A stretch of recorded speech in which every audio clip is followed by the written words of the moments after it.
som l'Escola Àgora de Girona, que ja ho hem dit, i el primer punt que diu l'escola, tal com la plaça Grega, és un espai de trobada d'intercanvi. Abans comentàvem que se'ns coneix o se'ns coneixia per l'Escola Mare de Déu del Món.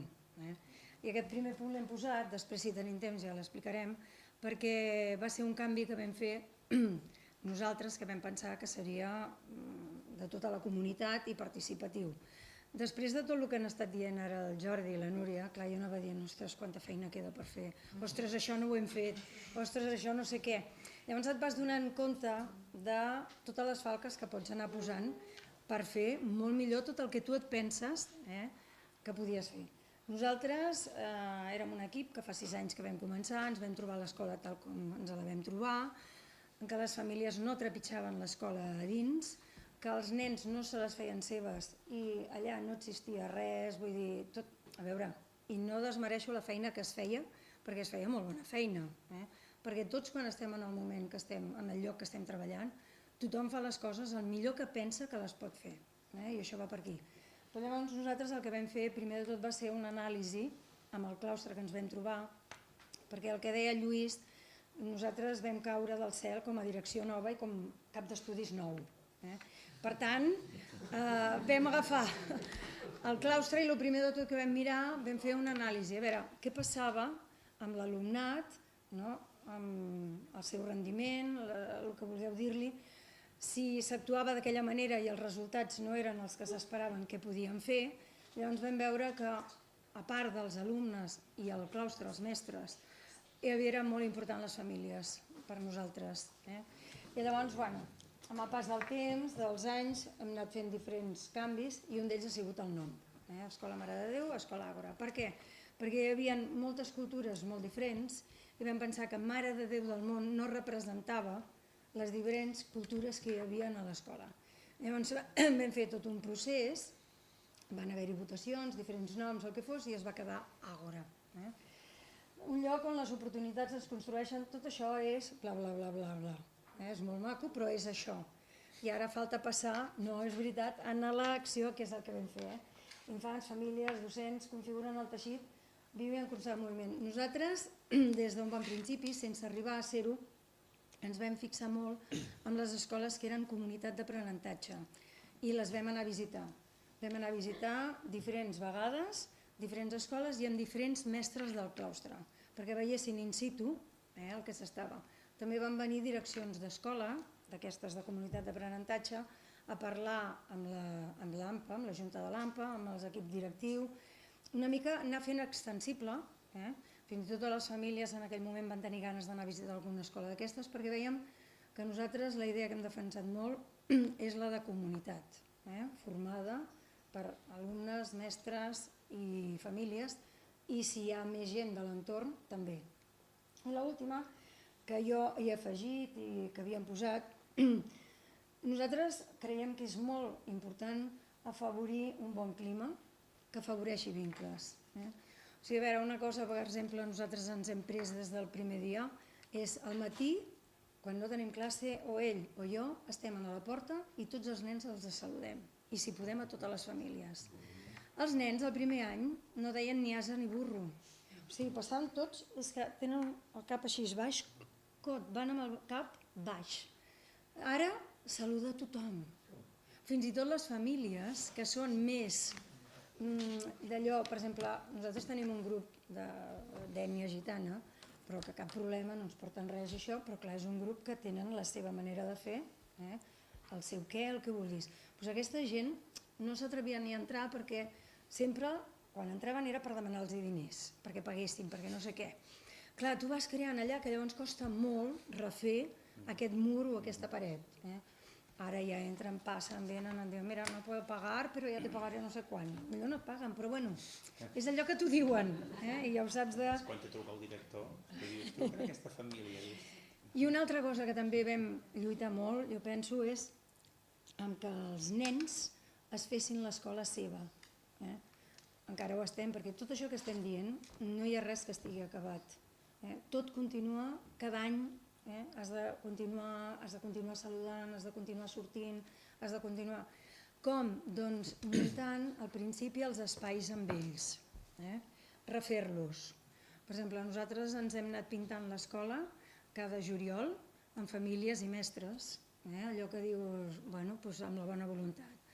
Clar, si tu et pintes l'escola, si els nens veuen que les famílies venen a pintar l'escola, potser no la guixaran, això no vol dir que no la guixin, però vull dir, una mica aquesta estètica de col·laboració d'entre tots ha afavorit que després pugui haver-hi tot el que nosaltres com a escola volem. Una mica el primer punt era aquest. Llavors l'altre, jo em centraré molt en les famílies. Ja sé que és molt important el tema dels mestres, el tema dels alumnes, però ja us dic, per nosaltres les famílies ha sigut molt important, perquè és el que comentava. No tenim això de que les famílies t'empipen, sinó que nosaltres voldríem que ens vinguessin a empipar. Llavors ens hem hagut de buscar mecanismes o sistemes de participació. Alguns ja són aquests que dèiem oficials, que nosaltres sí que els hem fet de veritat, perquè pensem que el Consell Escolar continuem creient que és l'òrgan i és molt important perquè és representatiu, perquè hi ha les famílies, perquè aquelles famílies hi ha la de l'AMPA, perquè aquella persona de l'AMPA li pot explicar a la resta de la Junta, perquè la Junta li pot explicar a la resta. És els mecanismes que tenim i que els hem utilitzat. Llavors nosaltres el que vam fer, que això ja hi era, però el que vam continuar enfortint, van ser els delegats d'aula de famílies, de pares i mares. Llavors, abans que es fes això, a l'inici de curs, nosaltres quan fem les reunions amb famílies, que aquest any també s'han canviat molt, perquè hem fet participar l'alumnat a que ells portessin les reunions juntament amb les mestres, llavors això també és una manera de captar més els pares, doncs nosaltres vam fer amb una comissió mixta amb pares i mestres crear quines funcions havia de tenir els delegats de la classe, què havien de fer. Llavors ells ho van escriure, nosaltres això cada any s'ha anat passant a les diferents famílies que volen ser delegats i els mestres són els encarregats d'explicar-ho. Comissions mixtes n'hem fet tots els anys per diferents motius, mixtes mestres, famílies. Qualsevol excusa és bona per fer-los participar, per convocar-los, per veure que l'equip directiu i algun mestre, depèn del que es fa, estiguin allà per decidir a veure què farem. Pot ser tant una festa com una celebració. Això és el que més els agrada, però també hi ha comissions mixtes que hem fet pel tema dels llibres, perquè també hem fet tota una evolució que, per exemple, tenien llibres els nens de P3 de tot, fins que hem anat deixant els llibres, no perquè estiguem en contra dels llibres, sinó perquè això ha portat a una reflexió de veure com hem de treballar i amb què hem de treballar. Famílies a l'aula, el que ja hem explicat abans, és que no fem res que no faci les escoles, vull dir, no hem inventat res. Doncs cada classe es fa o es pensa, o si és la família de la setmana, si és el nino que s'han inventat amb els nens i llavors se l'emporten al cap de setmana i quan tornen no sé què. Si és, per exemple, els divendres una classe que fa jocs de taula. Hi ha famílies que la mestra els ha d'explicar el joc perquè aquella família durant aquella setmana se'l pugui treballar i la setmana següent venir-lo a jugar. Vull dir que, esclar, s'estableixen relacions i dinàmiques de les tutores amb les famílies, que és d'un aprenentatge, o si ells tenen un joc del seu país o tenen un joc d'allò, donar-los l'oportunitat que puguin venir. Una mica pensàvem que no trepitjaven tant l'escola perquè es pensaven o creien que nosaltres estem en superioritat amb ells, que ells no tenen res que ensenyar-nos a nosaltres. I una mica el que, no sé com, però s'ha d'anar fent o s'ha de... que ells tenen moltes coses que explicar-nos a nosaltres i que ensenyar-nos, que nosaltres no és que en sapiguem més de què. Una mica és allò que també es deia d'anar creant aquesta confiança, aquesta relació, perquè una mare que et vingui a explicar coses o això denota, no a mi, o al tutor o al mestre que està, una confiança que s'estableix una relació i llavors això va en benefici del fill. La Junta de l'AFA, hi ha comissions com hi ha en altres escoles que hem potenciat des de... Nosaltres hem fet un consell de direcció, que hem dit que hem ampliat l'equip directiu i ens trobem cada setmana fent que hi hagin 3 mestres més del claustre de que estiguin de coordinadors, que després passi una mica per anar a allò que es va dient taca. Ui, me'n vaig, ja està. I passem, alumnes. Corre, corre. Això és molt interessant, el tema de governança, no? Això farem una segona edició. Està molt bé. Alumnes, el mateix que hem dit abans, hi ha l'assemblea que fa la tutora de classe, que també és molt interessant allò que dèieu, potser les tutories a vegades se'ns escapen perquè cada mestre té el que fa i el que li sembla o el que no sé què, això potser aquí una formació no estaria malament. Llavors sempre són dos tutors també quan es fan tutories, perquè la tutora, que és com si diguéssim el referent, si vol, una estona mentre es fa tutoria, que és tota una tarda, surt amb alumnes i fa allò que hi ha com un projecte que es diu l'Escolta'm. Hi ha 2 o 3 nens perquè parlin, perquè ells es diguin, això funciona molt bé. Doncs d'aquests delegats d'aula hi ha una assemblea d'escola, que hi ha una mestra que és la coordinadora i que mensualment es troben, des de P5 fins a 6è. I l'altre, que delegats de 5è i 6è participen al Consell d'Infants de la ciutat, o sigui, ja van més enllà. Llavors, esclar, quan tornen, això ja surt, o sigui, ells també es veuen representatius, o sigui, sempre és important donar-li una finalitat, allò que dèiem, fer per fer no serveix de res. O sigui, a veure, jo proposo una cosa perquè sé que arribarà a l'assemblea aquella assemblea arribarà al Consell aquest que fem de direcció i si vols, si molt m'apures, arribarà al Consell de Ciutat, o sigui, una mica això. I en els projectes, això ja s'ha estat parlant, també intentem, això estem encara una mica verds, tot el tema d'aquesta participació en l'aprenentatge, autoaprenentatge de l'alumnat, potser és el que ens ha quedat més coix, però que estem a millor. Treballant-hi. Corre, t'ho passo. Bé, intentaré ser molt breu, perquè suposo que queden res 2 minutets. En tot cas, sí, 4, Jordi.